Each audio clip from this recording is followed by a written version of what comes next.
kebaktian. Memang seronok dan gembira dapat bersama-sama memuji Tuhan. Ya. Ada kamu lihat di sini ada apa perubahan kan?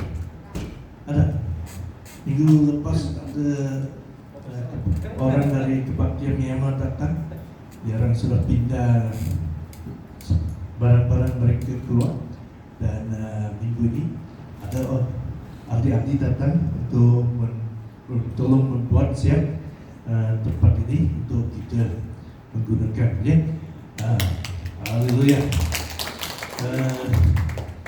Saya tahu yang datang dengan siapa lagi? Dina dan lain untuk membersihkan dan juga mempersiapkan ini. Tengok ini. Bagus kan? Saya tahu ni mereka saudara yang kita. Hebat kan? Pemain drum sudah lebih tinggi, lagi tinggi kan? Haleluya. Tentang hari Rabu, hari Malaysia, saya ingat kita tak dapat buat rancangan untuk pergi kerana ada beberapa orang kata mereka sibuk dan ada hal-hal pribadi. So oleh kerana itu kalau kita mau berkelah pergi lain-lain tempat, harus kita buat rancangan lagi untuk lain hari ya. So yang kamu mesti memahami adalah gereja ini selain dari Tuhan punya, kita punya. Ya, lagipun sekarang kita tak berkongsi dengan siapa-siapa. Bangunan ini memang kita sewa, tapi ini kira kita saja yang memakainya. Dan kebersihan dan lain-lain adalah tanggungjawab kita sama-sama. Juga tentang gereja ini, jangan anggap diri macam saya tetamu. Kalau kali pertama, kali kedua kita tetamu. Tetapi bila kita sudah sentiasa datang, sudah jadi ahli-ahli sini, ya. So kamu adalah ahli gereja ini, keluarga ini, ya. Kita ada sebuah keluarga dalam Tuhan Yesus, dan tanggungjawab gereja ini, jemaah ini adalah kita punya sama-sama, ya. Kalau kamu ada apa-apa cadangan, ada apa-apa pandangan, bagi tahu saja, ya, supaya bersama-sama kita boleh bertanggungjawab dan mendirikan gereja ini dengan baik, supaya masa Tuhan kembali, dia akan nampak kita sibuk, bukan sibuk dengan hal orang, tetapi sibuk dengan kerjanya. Amin. Haleluya. Amin. Saya serahkan kepada Pastor Lisa untuk memberi firman pagi ini.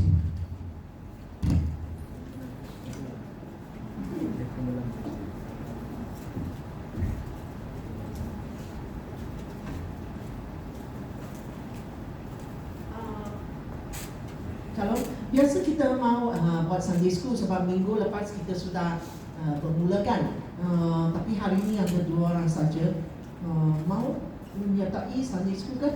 Sebab ada online punya khusus dari Indonesia, TV ada belakang.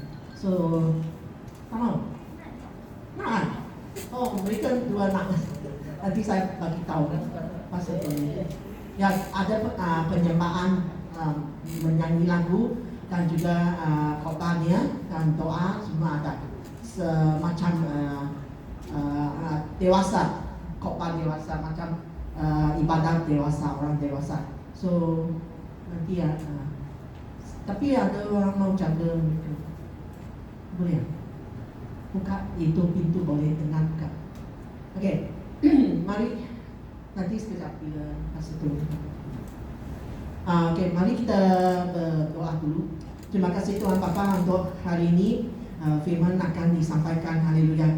Kita mengkaji sebaik-baik kita boleh mengikuti firman dari kitab suci, kitab, supaya kita boleh memahami perkara-perkara yang akan datang, yang akan wujud lain hari, dan apa hal yang berlaku tidak akan mengejutkan kita, sebab kita sudah tahu dalam firman, kita sudah memperoleh pengetahuan tentang hal itu yang akan datang, dan juga apa yang kita buat sebagai umat untuk membuat persiapan dan juga persiapan untuk menerima kedatangan Tuhan Yesus kali kedua. Terima kasih, saya memang mau berserah masa ini kepada tangan Tuhan supaya Roh Kudus boleh bekerja dan boleh mencapaikan apa yang Roh Kudus mau mencapai di hati-hati umat-umatmu di kalangan gereja ini. Haleluya, terima kasih. Dan juga orang yang dengar di rumah masing-masing juga Tuhan menyentuh hati mereka supaya boleh menjadi orang yang bijak, seperti wanita yang bijak yang dalam kitab suci itu berkata 5 orang yang tak berakal, 5 orang yang berakal. Ya, biar kita menjadi umat-umat yang berakal, yang bersiap sedia. Dalam nama Yesus saya doa. Amin. Haleluya. Pastor Tony, mereka juga mau menyertai Sunday School. Okey. Khotbah hari ini ialah tentang minggu lepas kita sudah kenal tentang pengangkatan. Pengangkatan ialah macam bila Elia dinaik ke syurga dengan kereta kuda yang berapi itu. Okey. Itu pengangkatan. Juga Musa juga macam seorang Nabi Musa, macam seorang yang tak mati dalam hidupnya.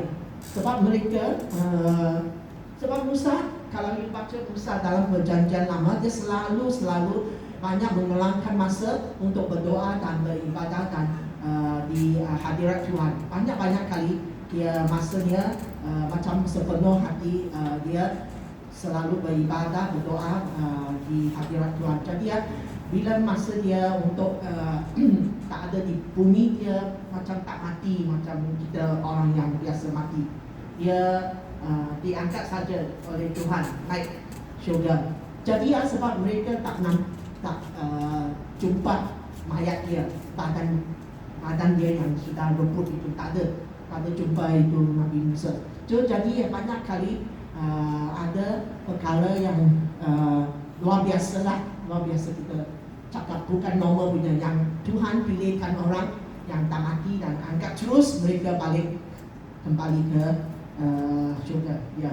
Jadi itu pengangkatan itu pun boleh berlaku, sebab kita tahu Elia yang terus dia tak mati dalam tubuh badan ini, dalam hidupnya terus dinaik angkat.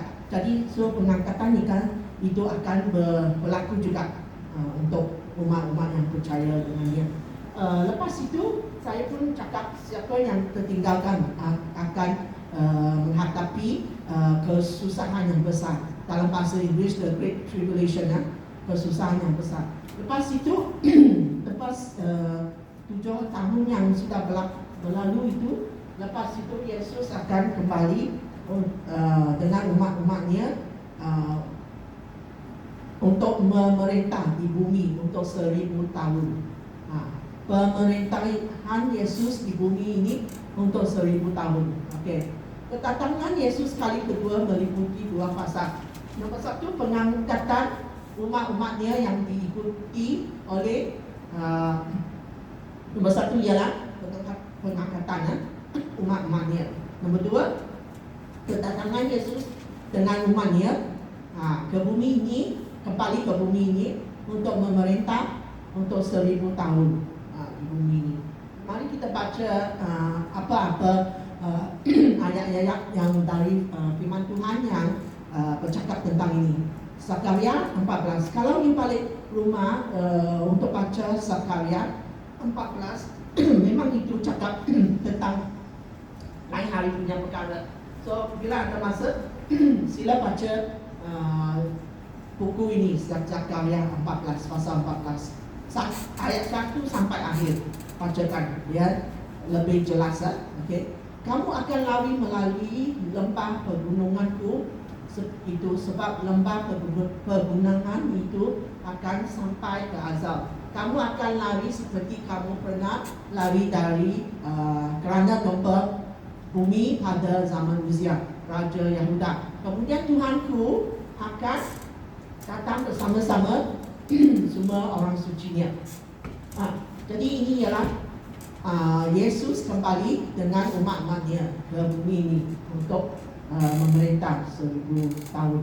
Okay. Juga Matius 24 dan ayat 27.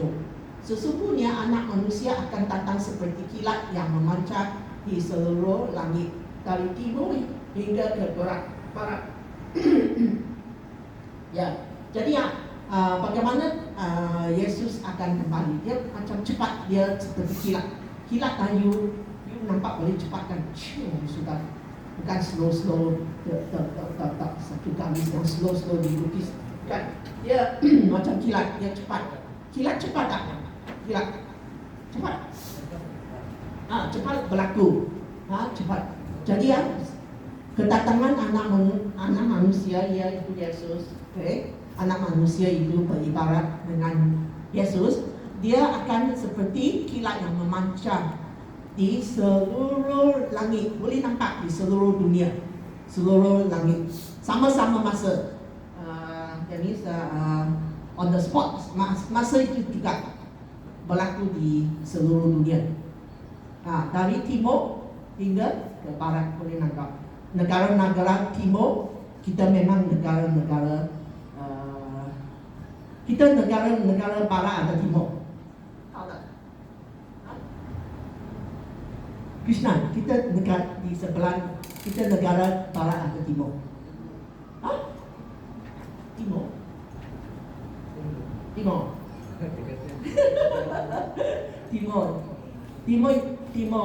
Dan barat. East is barat. East is timur. Okay, timur. Okay, barat ialah west. Okay, so dari timur, kita di timur kan boleh berlaku di timur hingga barat. Barat ialah negara-negara orang putih itu sama semua barat. Okay. Okay. Ya. Okay. Matius 24 ayat 30. Tanda anak manusia akan kelihatan di langit. Boleh nampak punya. Sekarang dengan internet kan, pancaran yang kuat sekali sekarang apa berita sekarang berlaku kalau ada gempa bumi berlaku di China lah, katakanlah sekarang saat ini, kalau dikabarkan boleh nampak, kita terus boleh menonton. Jadi tanda anak manusia akan kelihatan di langit. Semua suku bangsa di bumi akan menangis melihat anak manusia dalam awan dengan kekuasaan dan kemuliaan yang besar. Jadi siapa-siapa yang tak percaya, siapa-siapa yang membencinya, membelaknya, mencakap buruk tentangnya, mereka akan menangis sebab mereka akan menyesal bila nampak, betul ke Yesus, betul apa yang orang Kristian cakap dia akan datang kali kedua, itu betul, kelihatan, boleh nampak Yesus datang di awal. Jadi mereka menangis, mereka akan kesal apa perbuatan mereka yang mengutuk dia ke, mengeji dia ke, tak percaya dia ke, ketawa dia ke. Mereka akan masa itu menangis. Okay? Lagi?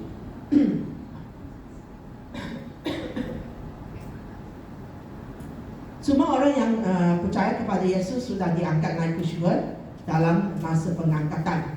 Dan orang yang tertinggal di bumi ini akan mengalami kesusahan yang besar atau the Great Tribulation. Kesusahan ini, kesusahan besar yang tak pernah berlaku di dunia ini. Memang dalam perang satu dan perang dunia 1 dan 2 itu ramai orang disiksa, ramai orang dikorban, dan ramai orang mati, ramai orang kena lari dari rumah-rumah mereka yang menyembunyikan. Sebab bila bom datang, semua rumah hancur, tak ada tempat lagi. So ramai orang memang jadi pelarian sampai mereka sembunyi di hutan-hutan. Jadi masa itu kembali ke Sabah, bagus, banyak hutan di Sabah kan? Banyak, boleh. Terutama orang yang tahu jalan yang sempit, jalan hutan. Siapa kenal jalan hutan di Sabah? Tak kenal, you orang muda, tak tahu. Nenek moyang tahu kan? Takut kamu tahu kan? Jalan hutan, ya. So masa itu best ialah sembunyi ke sana. Kalau you mau lari, pelarian. Jadi ya, kamu boleh bacakan Wahyu pasal 6 sampai 10. Balik rumah bila ada senang, tak ada masa, tak ada hal buat, tak mau tuntut TV, bacakan Wahyu pasal 6 sampai 10. Dan juga Wahyu pasal 14 sampai 19, boleh dapat semua-semua ni. Okay? Sebab saya ringkaskan lah. So kamu balik baca. Siapa ada kitab sekarang? Masih ada kitab dalam tanganmu di rumah? Siapa ada? Angkat tangan. Kenapa tak ada? Apa tak ada? Tak ada, tak boleh saya panggil Kak Gina, tengok dia ada lebih kitab. You tak ada? Ya, Jesslyn? Ada. Ada Rosli ya? Rosli ya? Ada. Kakak tak ada? Ibu Raina tak ada? Okey. Onyu? Ada. Susi? Ada. Krishna dan Krishna? Ada tak? Ada. Okey. Milan? Ada. Okey. So balik rumah baca Wahyu pasal 6 sampai 10 dan Wahyu 14 sampai 19.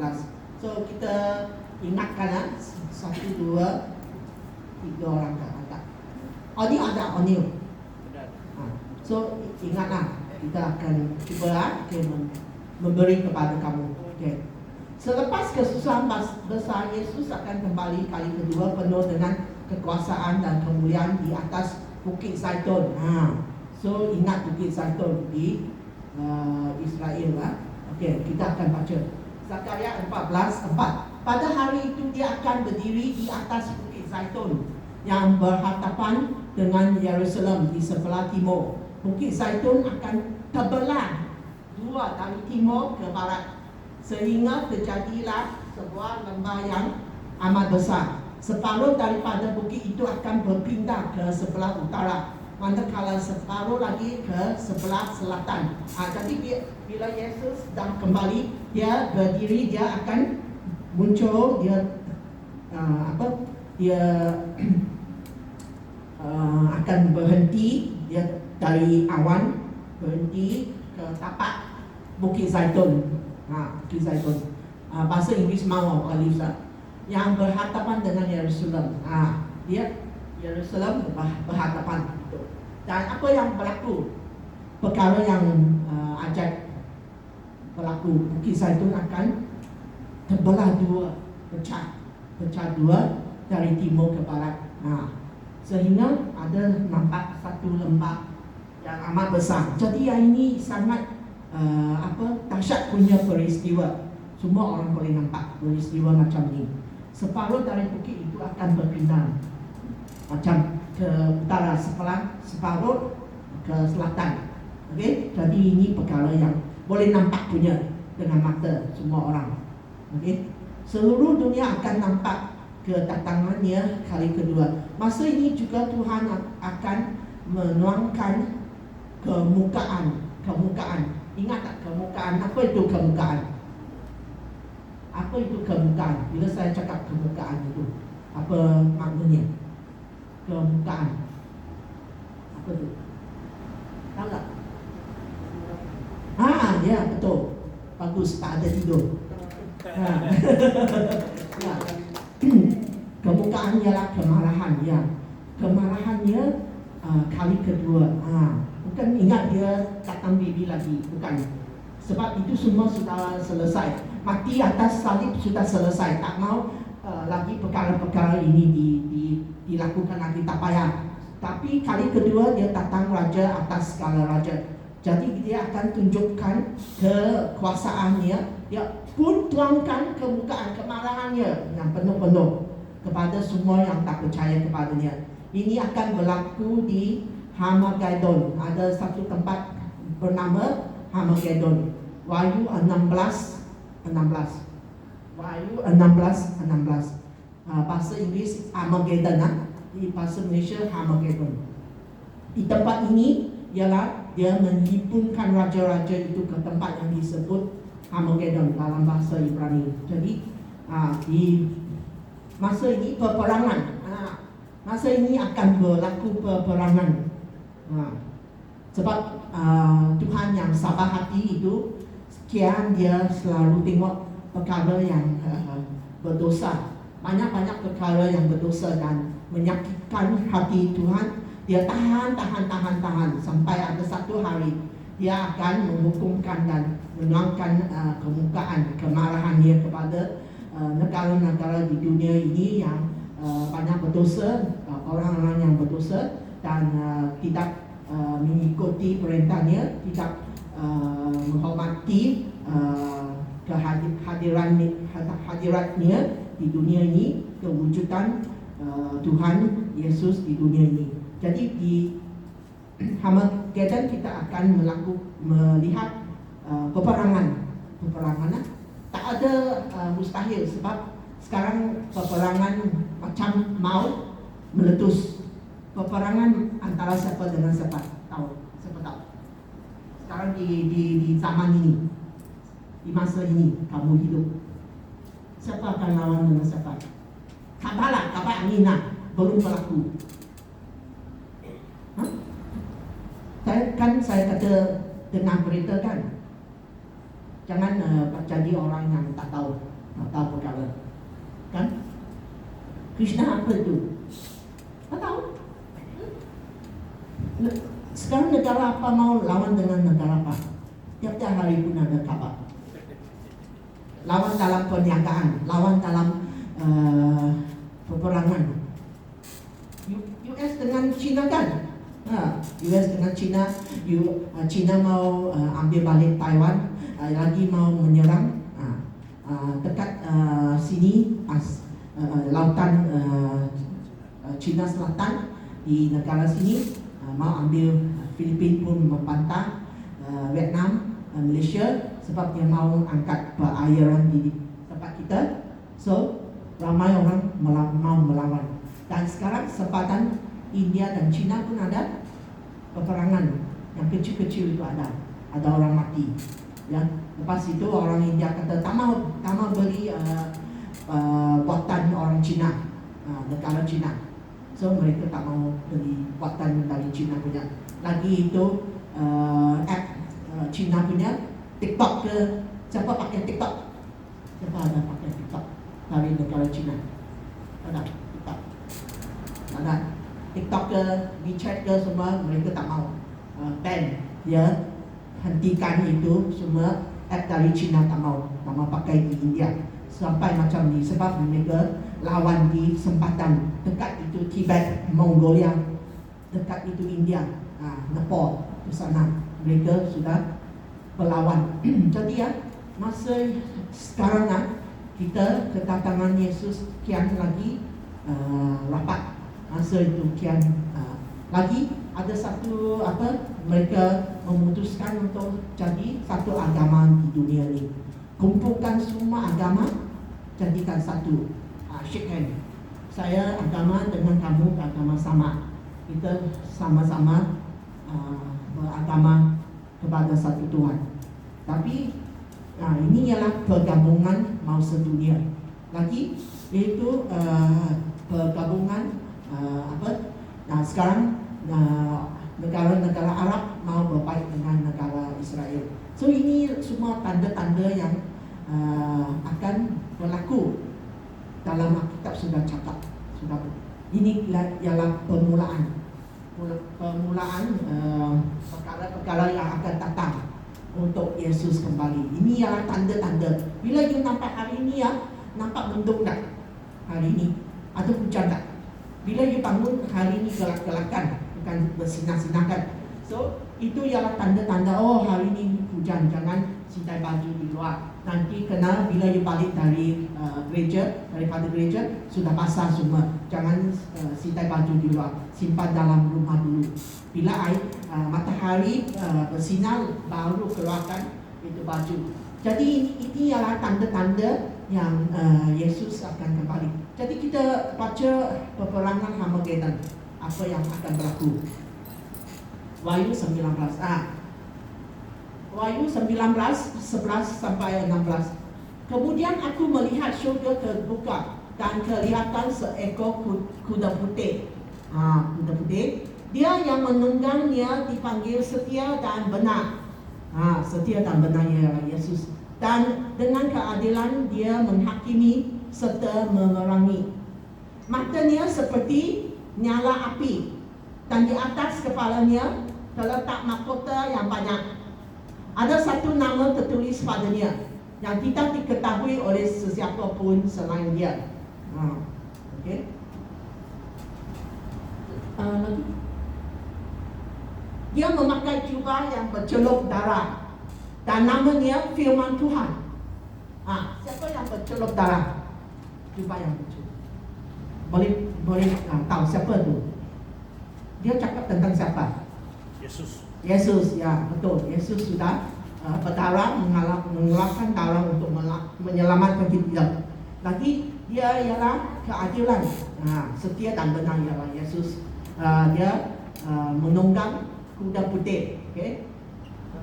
Segala tentera syurga berpakaian kain linen halus yang putih juga, putih bersih, menunggang kuda putih mengiringinya. Jadi ini ialah tentera syurga yang kuat. Jangan fikir tentera syurga itu lemah lembek. Ini ialah tentera syurga yang kuat, yang akan bersama dengan Yesus. Yesus akan mengetuakan pasukan ini. Yesus yang depan, yang lain-lain, malaikat yang lain-lain, mereka akan mengikuti tentera syurganya. Ya, lagi. Sekarang dari mulutnya keluar pedang yang tajam untuk ditarangkan kepada segala bangsa. Dia sendiri akan memerintah mereka dengan tombak besi. Sekarang masa untuk keras, untuk jadi keras. Tombak besi keluar. Bukan masa sekarang yang kasih cinta, yang sayang kita. Tadi kita sudah nyanyikan, saya disayangi, Yesus kasih saya disayangi, saya cintai. Memang itu. Tapi sekarang untuk tunjuk kekuasaan Tuhan yang pemerintahnya yang tak boleh ada dosa-dosa di depannya. Okay? So dia keluarkan memerintah mereka dengan tombak besi. Dia sendiri menginjak pengirit air anggur kemukaan. Tuhan Maha Kuasa. Jadi yang ini ialah pemerintahan yang kuat, pemerintahan yang ketat, pemerintahan yang penuh dengan kemarahan. Okey. Pada jubah dan pahanya tertulis nama. Boleh baca?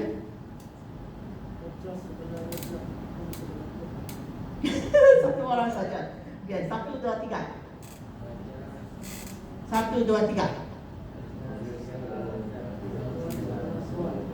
Segala raja, tuan segala tuan. Jadi ini ialah bercakap tentang Yesus. Okey. Yesus Kristus akan turun dari syurga dengan umatnya untuk menewaskan iblis dan menuntut kemenangan. Jadi ini masa untuk tunjuk kuasa Yesus kepada iblis. Iblis akan diikat untuk selama 1000 tahun supaya dia tak boleh menipu sesiapa. Wahyu 20 ayat 2. Belum lagi. Boleh baca 1, 2, 3.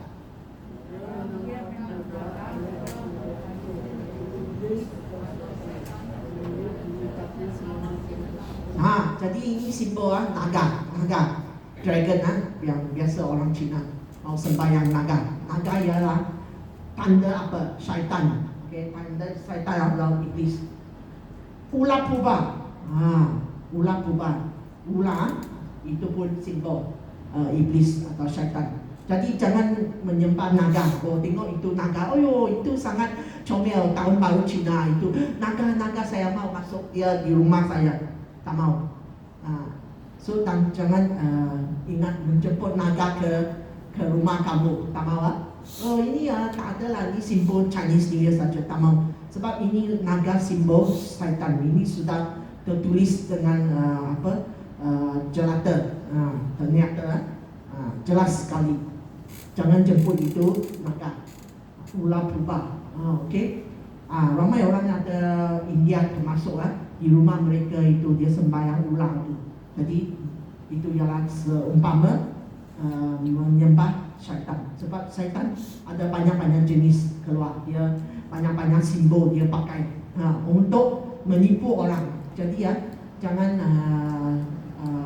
bila you terima naga tak mau, buangkan, koyakkan dan buangkan dalam nama Yesus, buangkan. Okey.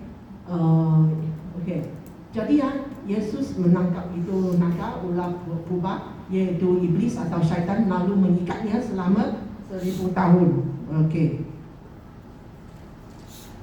Selepas kemenangan itu, Yesus akan menubuhkan kerajaannya di bumi ini untuk 1000 tahun. Wahyu 20 ayat 4 dan sampai 6. Pengaruh syaitan akan dihapuskan dari bumi ini dan Yesus Kristus akan memerintah tanpa bantahan daripada syaitan.